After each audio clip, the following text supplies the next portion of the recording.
to Heather's Family Vlogs. Heather's Family Vlogs. Right there. And there. And right there. Hey guys, how y'all doing today? Damn, I look a little yellow.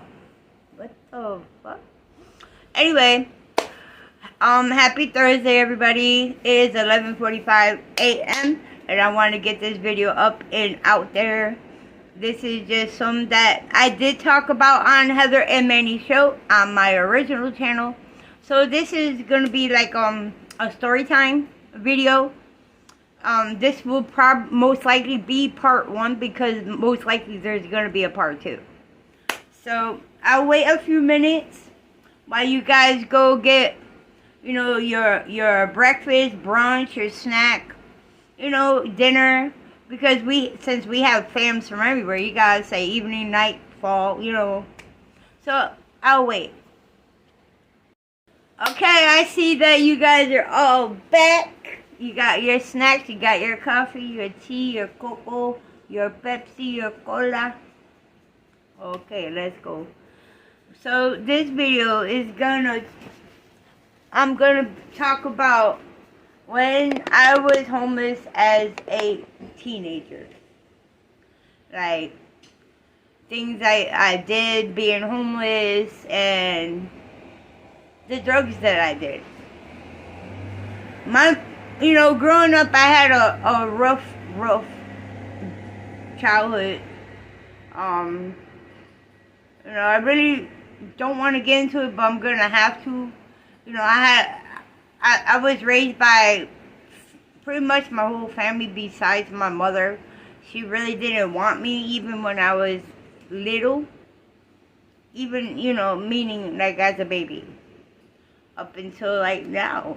Yeah, you hear me say, oh, I talk to my mom, and I love my mom. Don't get me wrong, y'all. I love my mom very much. She brought me into this world. Without her, I would not be here.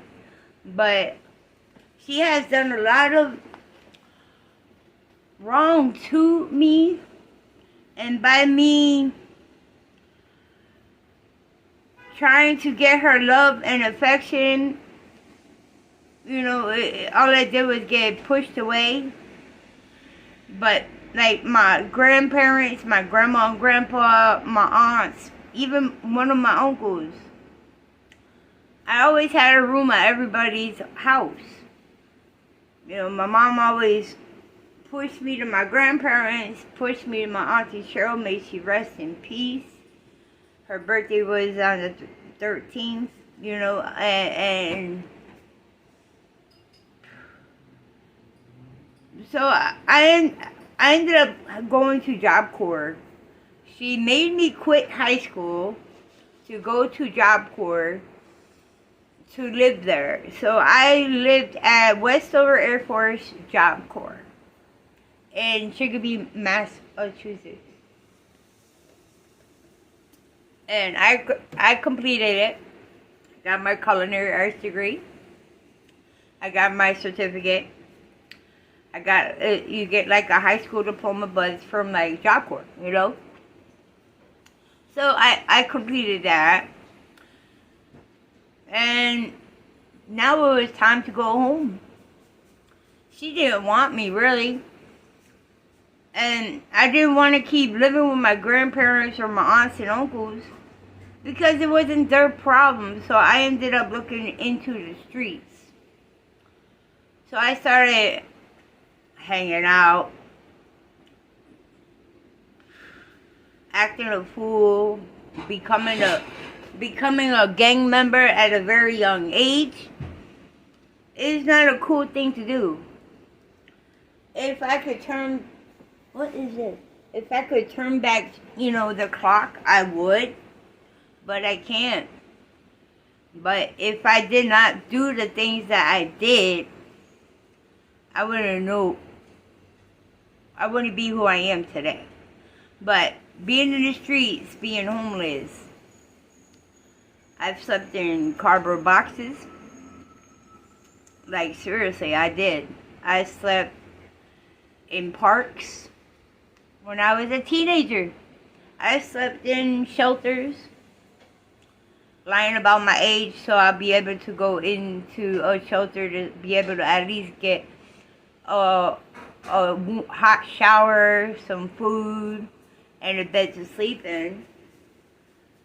I started doing cocaine. I was like 16, 15, going on 16, 17, 18. I started selling coke, sniffing coke. Then it blew like a, it used to make me bleed in my nose. So I started cooking it. And I used to smoke crack. I've been clean off of crack cocaine for 14 years. And I tell you one thing, that was the best thing that I ever could do was stop that drug. I've never sold my ass or anything else for the drug. Heather was not a nice Heather. Heather was a gang member, part of an organization that did pretty much like robberies, selling drugs, beating up people. It's not a cool thing. It's not a good thing. Things that I have done being homeless, guys, is I will never forget where I came from. You understand what I'm saying? And like, I'm about to get very sentimental. Like back home in Massachusetts, you know, I'd stopped sleeping in the shelter because of a lot of things were going on in the shelters. So across the street from the shelter was like a what's that called? A auto body place, but it was abandoned. So I used to go back through the back, and there used to be like a garage door, and you just like push it open and you close it. The whole thing was full of plywood, like pallets. And then there was like these stairs to go upstairs, and I put a bed up there, dressers, like I literally had it like it was my house. Like my apartment, you know, or my little bedroom.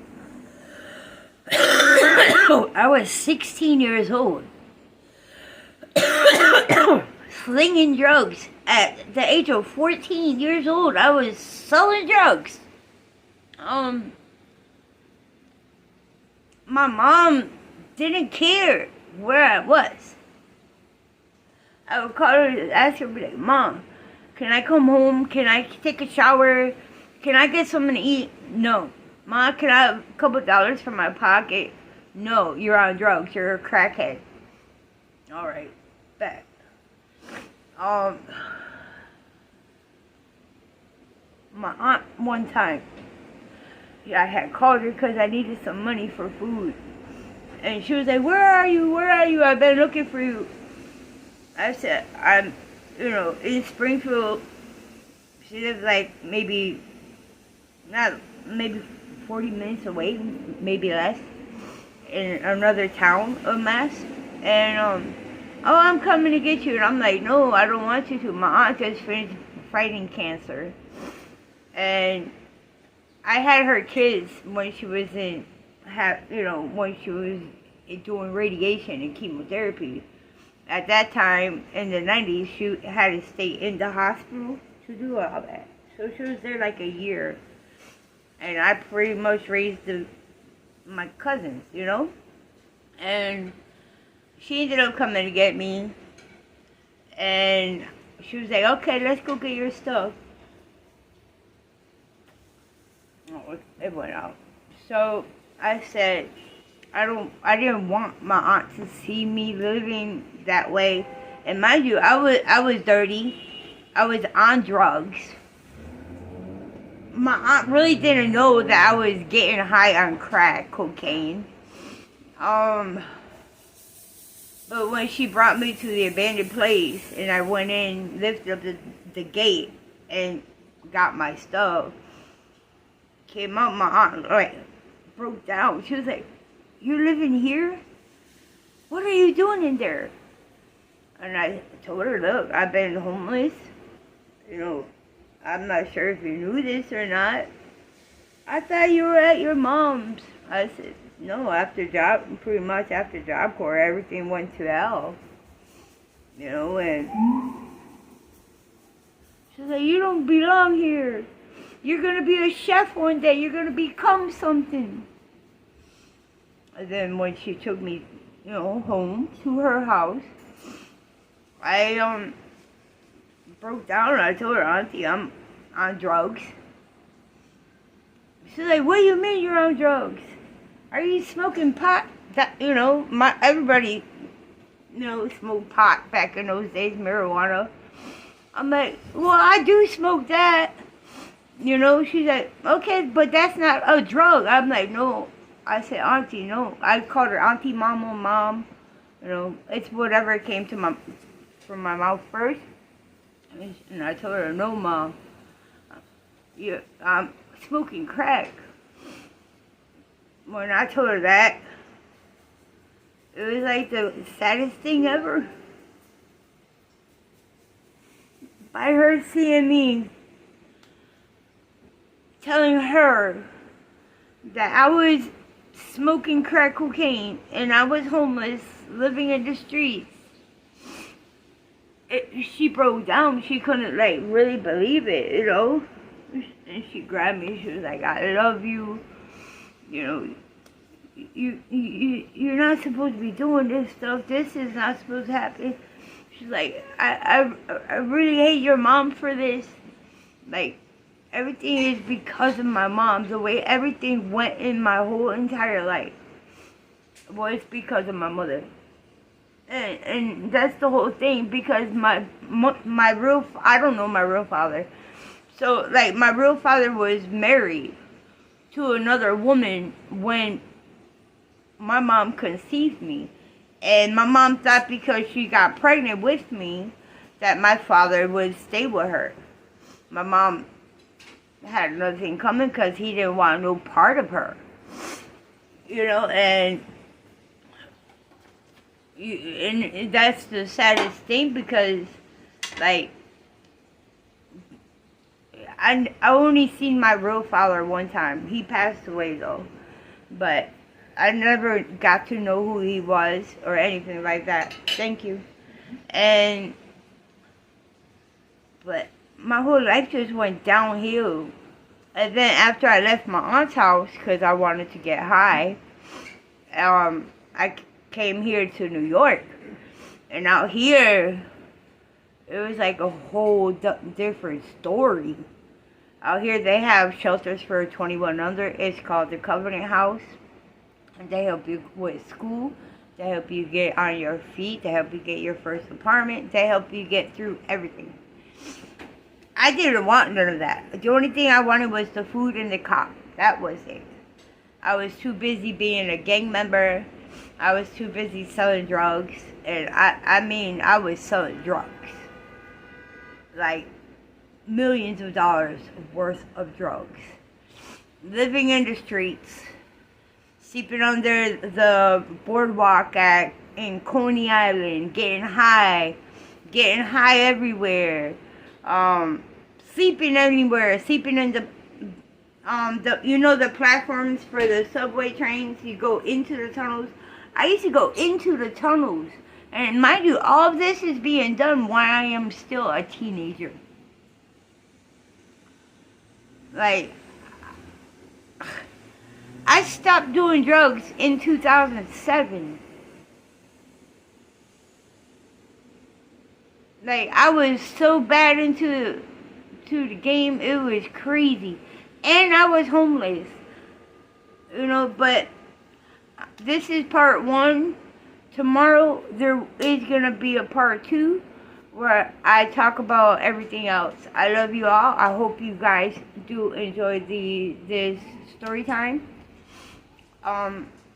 Take care. God bless. Like, subscribe, share. Follow me literally on everything. Remember, hit that notification bell when you want to be notified when I put up my brand new videos. I love y'all. Stay tuned for tomorrow's video. Peace.